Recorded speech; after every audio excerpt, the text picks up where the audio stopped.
வாழ்க வளமுடன், சுகம் சூழ்க. நற்பவி நற்பவி நற்பவி. இறைவனோடு இணைந்திருப்போம். ஸ்ரீ அனுமாருக்கு வெண்ணெய் சாற்றுவதற்கான காரணத்தை அறிந்து கொள்வோம்.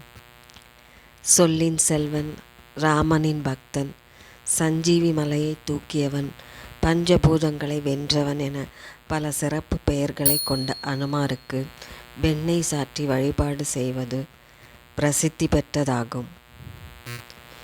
இதற்கான காரணம், ராவண வதத்திற்கு பிறகு 2 அசுரர்கள் தப்பி ஓடி தவம் செய்து வரங்களை பெற்று தேவர்களை மிரட்டி கொண்டிருந்தார்கள்.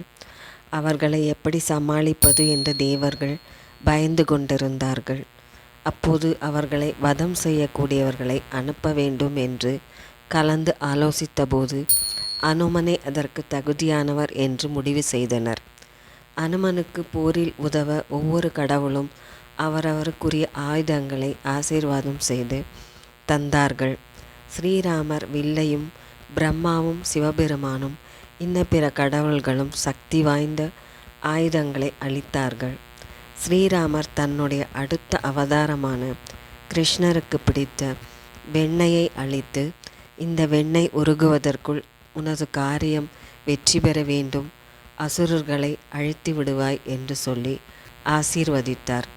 அதன்படி அனுமன் வெண்ணெய் உருகுவதற்குள் 2 அசுரர்களையும் அழித்து விட்டார்.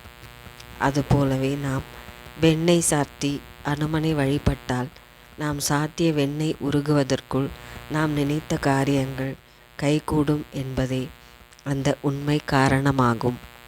ஸ்ரீ ஹனுமானை ஜெபிப்பதற்குரிய மந்திரங்கள்: ஓம் ஆஞ்சநேயாய வித்மகே வாயுபுத்ராய தீமகி தன்னோ ஹனுமத் பிரஜோதயாத்.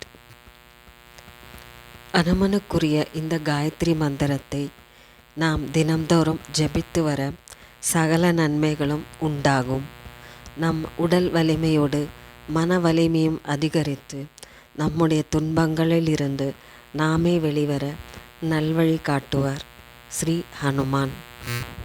சகல நன்மைகளையும் அருளும் ஸ்ரீ ஹனுமானின் திருநாமங்கள்: ஓம் சிரஞ்சீவி ஆனவனே போற்றி, ஓம் சஞ்சலம் தீர்ப்பாய் போற்றி, ஓம் சீதாராம சேவகனை போற்றி, ஓம் சிரஞ்சீவி கொணர்ந்தவனை போற்றி, ஓம் சொல்லின் செல்வனை போற்றி, ஓம் சூரியனின் சீடனை போற்றி, ஓம் சோர்வில்லாதவனை போற்றி, ஓம் சோக நாசகனை போற்றி, ஓம் தவயோகியை போற்றி, ஓம் நொடியில் அருள்பவனை போற்றி, ஓம் பஞ்சமுகனை போற்றி, ஓம் பக்தி வடிவனை போற்றி, ஓம் பக்த ரக்ஷகனை போற்றி, ஓம் தத்துவ ஞானியை போற்றி போற்றி.